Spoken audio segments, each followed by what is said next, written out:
Hey, welcome, all my right thinkers. Thanks for tuning in to check out your boy, P-Funk, Thinking Right, rocking the eye in my living room, doing what I do for you in the wee hours of the night. About 4, go after 4. Who's watching? I got you. Let's go. Right in 25 rules to live by. Storytelling, story with a message in the story for life. These are life lessons. I'm just giving them. As long as you tune in to receive them, I'm going to keep giving them. Let's go. Right thinking's mission is to enlighten, inspire, educate, and motivate you, the individual, to a higher spiritual level of enlightenment, spiritually knowing yourself. Right thinking's way of life through mental and spiritual discipline daily will help and guide you to obtain your goal of obtaining spiritual enlightenment, aka knowing thyself. It's always a question, and you need to be aware of this question. Know thyself. A person who knows not and knows not that they know not, foolish. Disregard them. A person who knows not, but knows that they know not, is simple. Teach them. Tune in. That's why I do what I do for you. A person who knows not and believe that they know is dangerous. Avoid them. I do. A person who knows but knows not that they know is asleep. I can awaken them with spiritual knowledge. I'm the spiritual alarm clock. Let's go. A person who knows and knows that they know is wise. Follow them. All these persons reside in you. Right thinkers. Know thyself. And as always, to MAAT be true. Now, we had discussion. As a teacher, when I'm talking, I'm pretty much trying to enlighten, again, living out my mission to enlighten, educate, inspire, and motivate. But I don't give information. I don't teach to argue, to be contradicted, to be questioned, and rattled. Teaching is an art that you give information to people, receive the information, and you hopefully explain it to them. Well, I got to fight when I give information. Let's talk about this. Be back to the heart. I know about the heart. I do study on the heart. I put my work in to know about the heart. I come to the conclusion the heart is God's dwelling place. Let's talk about it. I asked the question, where's God? God's everywhere. Omnipresent, omniscient. We know all of that. Inside of you, where is God? Everybody focus on the heart unconsciously because, that's the answer. Don't even know it. So if the answer is right, plain and simple, and you don't know it, that means you overlook something. When everybody is doing whatever they're doing, it's the reason why they're doing it. They're following the trend. Everybody follow God's everywhere. God's in me. Yeah, that's the spirit. But do you know? Sorry about that. Let's talk. The phrase God is love. Yes, but right thinking philosophy. I teach you and hopefully get you to understand things I'm giving to you. The heart is God's dwelling place in man. I'm going to give you perspective. I'm going to give you concept. And you can take it or leave it. But to argue about it, I don't do that. So that's the whole point. The phrase, God is love. Yeah. But why and who told you that? Where'd you get that information from? Just asking. We all know the attributes of the names of God. Yeah. All the names we call him. Everybody got a different title. Everybody, all this, everything. But the question is, where is he in you, the individual? Where do he reside? Well, that's the difference. God is in me. We all know that. God is everywhere, but in you, where is he in you? You say he's in me. He's in my spirit. He's in my soul. No. He is the spirit. Where do the spirit lie in the body? I'm trying to explain it to you. I'm asking you, if you don't know, just say, I don't know. Now you want to be taught. If you come to me with your cup half full, with your own assumptions, your own concepts, your own viewpoints, don't come to me. It's a waste of time. I need an empty cup. Why? Because what I'm going to put in it will fill it up. If you already got some in it, you're not going to get the whole lesson. That's the concept. I'm moving on. Sorry, I'm going to get a little agitated. As a master mason, we was taught that the heart is the birthplace of truth and where God dwells. I taught it for 20 years. Made sense, logical, and nobody questioned it. Now, I put out there, oh, hey, trying to be respectful and understand. I'm just giving you a concept. I'm just giving you a view. That's all. And obviously, I'm giving you something you don't know because you're giving me all the wrong answers. If God is love, love comes from the heart. That means the heart is where God is.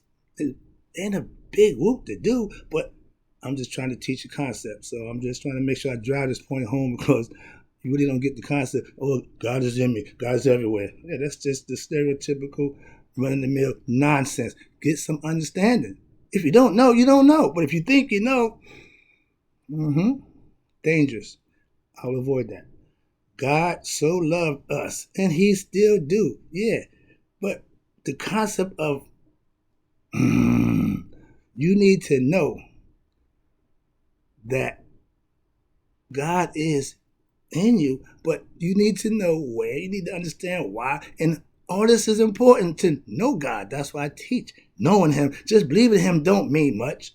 Praising him when you don't even know who you're praising, don't go far.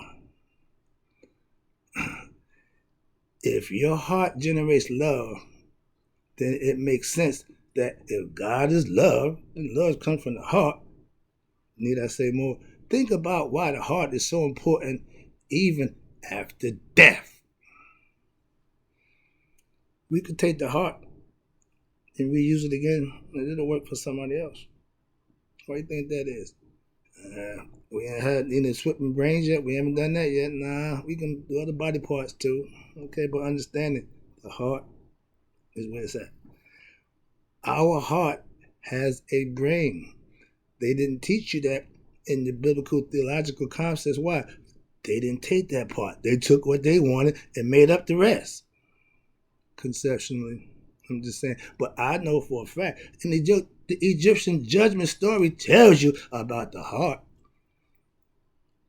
This is just information. That's knowledge. When you know something, that's knowledge. When you think you know something, that's a waste of time and ignorant. You worship and you pray from what? The heart. They tell you you worship God from the heart. When you fall in love, oh, it's all about my heart. Why is the heart such a big whoop-de-doo in the body? Well, I don't know. Well, it's just it. Okay. If you want to change your life, you have to do what? You have to have a change of what? Not mine. Heart. Come on now. I don't pray out loud. And I've been telling you for a while I'm not going to change because I speak to God from the... You have preachers who pray out loud. They're speaking to God for others. I ain't got a problem with that. I don't speak to God for others. That's not what I do. I do it for you. I pray to God, and that's from the heart. I'm a prayer warrior. I don't need to verbally exercise my prayers to my Creator. Why? This coming from the heart. Sorry about that. My communications with my God, of my understanding, is a mental and spiritual internal thing going on. Heart, mind, coherence. I'm thinking, I'm feeling, I'm comprehending, and I'm putting it together, and I understand now. That's called being enlightened. In the spirit, you enlighten. Spiritual enlightenment is being enlightened spiritually with the knowledge of self and God. I'm moving on. I appreciate you tuning in. Boy, you get a little animated. Got to calm it down. Yeah, breathing is important. I know how to breathe. Again, ignorant. Why is the heart left in the body in the ancient times in the environment? Well, symbolically, I'm going to tell you. See, I asked the question, and rather than say, I don't know, so now you're willing to be enlightened or educated or inspired with a concept. But if you think you know, and when I tell you, contradicts what you think, oh, wow, now you got pushback. That's called contradiction. I don't need that. I don't teach for that. I teach to give you information that you can use. You can critique and criticize it once you get it all you want. Symbolically, okay, this knowledge was given to us by our ancient ancestors over 10,000 years ago. The judgment scene been around for a long time. But we just found out the heart has a brain. But we're smarter. It's another lesson. I ain't going there. All right. We all think we stand at Judgment Day. Every Christian think they're going to stand in front of God and voice their group. Theologically, conceptually, that's fine. But what if it's not based on truth? Then it's a little skewed. So let me give you a concept based on truth. They take the heart, which is why they leave it, and they put it on the scale and weigh it against the feather of MAAT, conceptually. Okay? When the heart is lighter than the feather, you are a good person. Why? You live MAAT, you purified your heart. And how can you purify your heart? By doing God's will, as y'all claim. Do his what? Treat people right, live right, do the right thing. Purify your thoughts by keeping them good and positive. Sound familiar? We didn't just start doing this 2,000 years ago. We were doing this 10,000 years ago, 7,000 years ago, 5,000 years ago. So it's not new because you come up with your views. I respectfully understand that, but guess what? I'm just giving you my view. And all you do is push back and argue. I don't have time for that. I'm just teaching. Sorry about that. Get back. No, the ancients knew the power of the heart way back then. That's why judgment is all about the heart. And you wonder why. Did anybody ever tell you? It's an answer if you have a question about spiritual concept. If you have a question about anything that I give to you, teach to you, or put across to you, you can ask me. Fact check me, whatever it is. But I'm moving on. The idea was you're judged by the contents of your heart, character, however you want to look at it. But that's what you're judged by. Not your station and position in life, not how many houses you own, not how many millions of dollars you earn, not how the Hall of Fame you made. No! Spirituality is you and God understanding one another to be the same. This is your spiritual life in human form. You're supposed to enjoy this. Most of us are oppressed, depressed, and messed up. Why? Because spiritual concepts, knowledge, and heart knowledge is not on the same page. When you got two things going the wrong way, it's like jail time. They're going to get you that way and that way. You want to run in concurrent. Why? The same way. If you're going to give me two things, run them the same way. Don't run me that way and then that way. It don't work. So if the heart and mind is not on the same page, you will have fetters.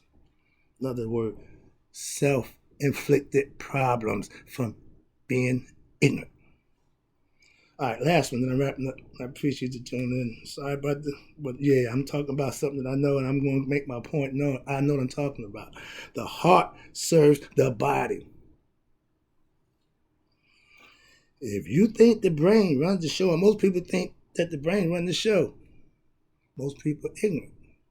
I don't care. That's just ignorant. If you don't know, you're ignorant. Just find out. Now you've been enlightened. Now you have knowledge. Now you know something. Thinking you know something don't make you smart or intelligent. It makes you ignorant. The heart is the most vital organ in the body. Why do you think that is? Ponder that yourself.